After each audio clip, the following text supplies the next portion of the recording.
All right. So, I would like to introduce Sam Hernandez. He has been here 11 years. He is the Associate Director of Behavioral Health. And he did a program called Clinic Leadership Institute. And for that program, everybody chooses a project. Sam had a theory for a while that he wanted to explore. So I will let him tell you all about it.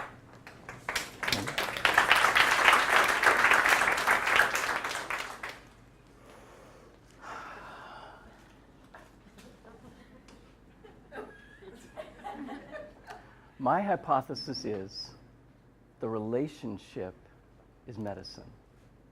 And by that I mean a purposely formed connection between clinic staff members and patients will lead to better outcomes for us all. To test this hypothesis, we used a person-centered approach in all our clinical interactions in the Fisher Pod during this project. Now, it turns out somebody thought about this before I did.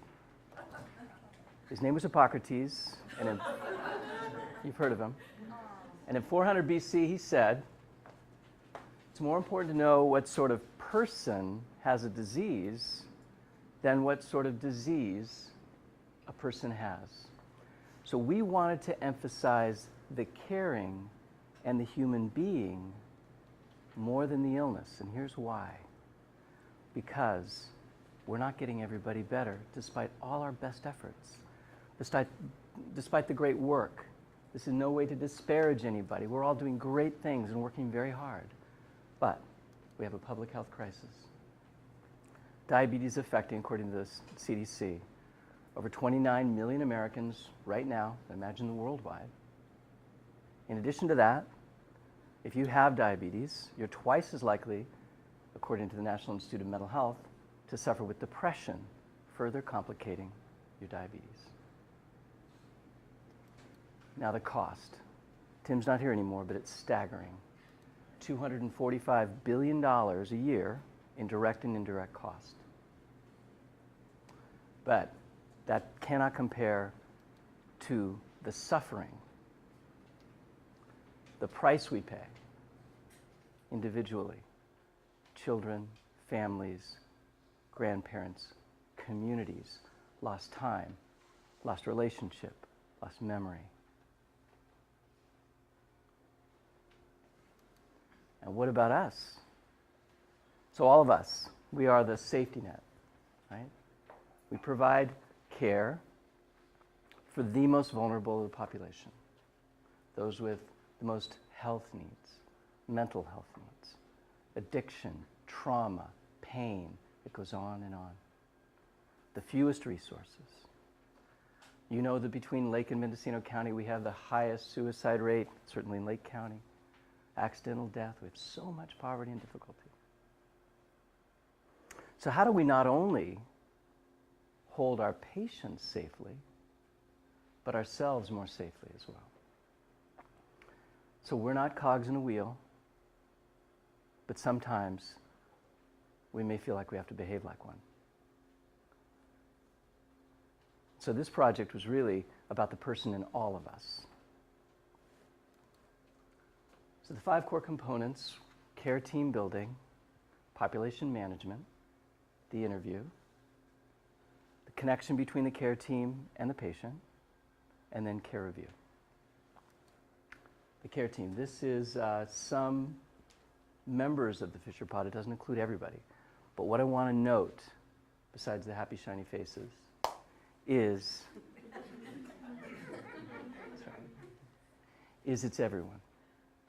So the folks who, without naming them, the folks who welcome the patient in, check their insurance, the medical staff, the patient service coordinator, the health corps members, all of us. And I would include more, like whoever cleaned the room that night. Everyone.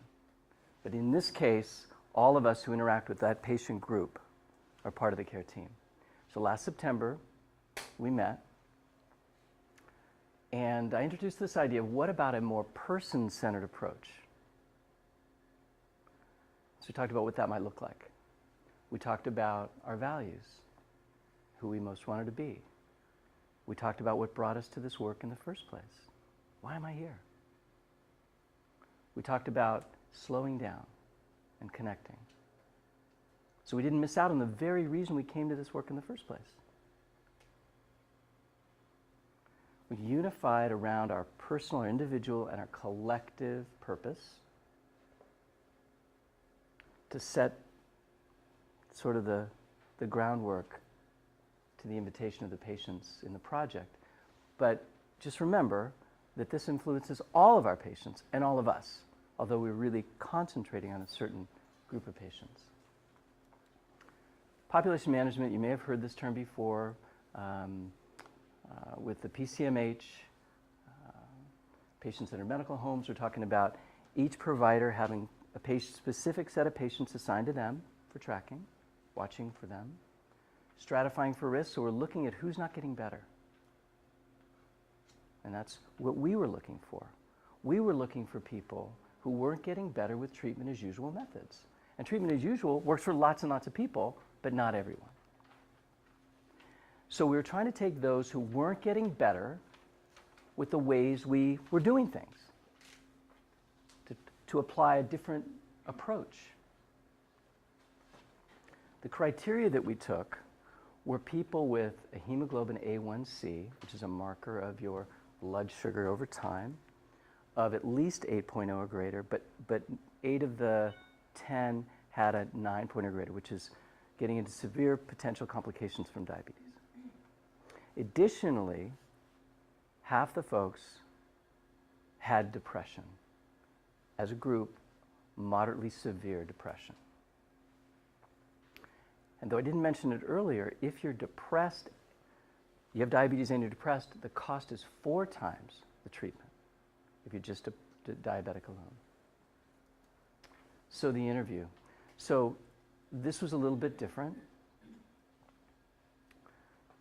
What I did was literally ask the patient to come into my office, which is not so different. I had a microphone, and with their permission, written and verbally, I interviewed them. And I started with a question that,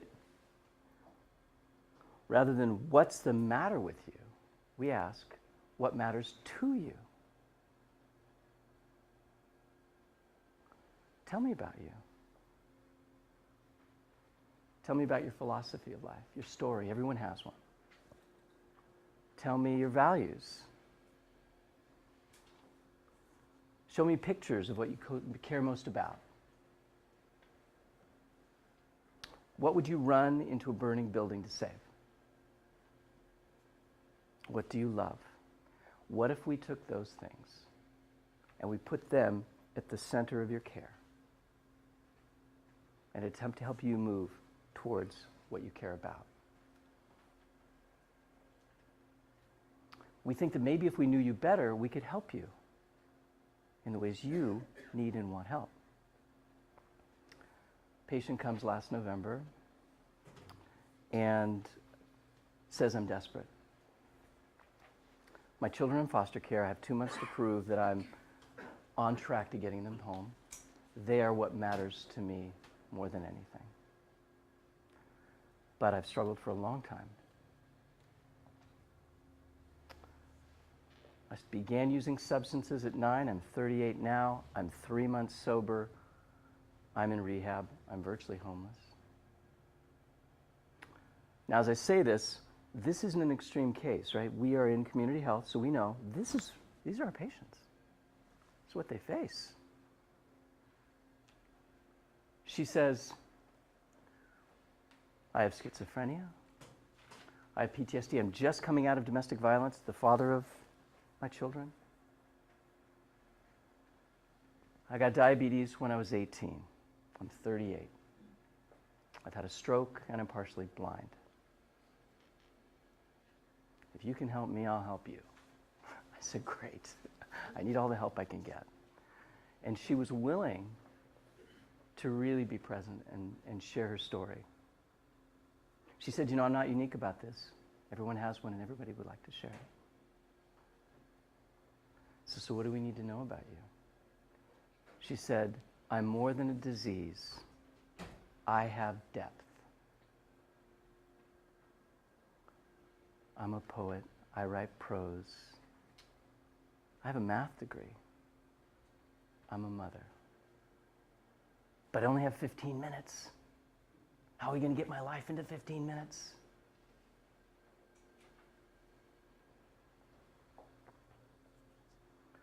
Well, they'll know this about you now. And we'll see if we can help put that at the front of your care. What really matters to you. The connection. So this is where we play a portion of that recording for the care team. This is to activate our hearts towards the patient. Something a computer screen, something a piece of paper, something me, in my best narrative, cannot express, which is a human being's voice saying, this is what I care about, this is what I need, help me towards this. So we listen to that, and the patient comes back a month later, says to me, I know you played it. Because when I met with my doctor, we talked about my children. We talked about my life. I've been seeing him for 2 years. And for the first time, he got close enough, and I felt close enough to him to look in his eyes. And you know, I'm partially blind, but I could see he has brown eyes. Everything slowed down. When I came back, I could tell him where my pain was. For the first time, I was clear. And I'm taking my medicine. What? What about the schizophrenia, the blindness, the anxiety, the depression, the PTSD? You can't get on the bus.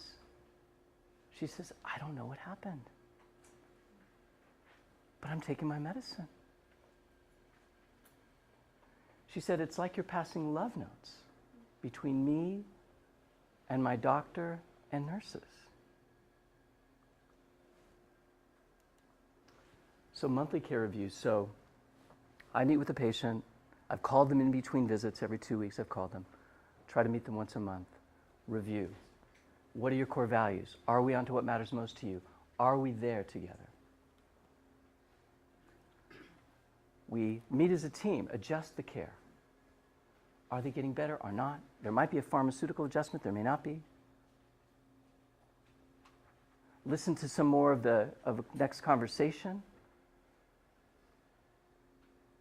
And as a team, be sure we're reinforcing our connections and our core purposes as we go along.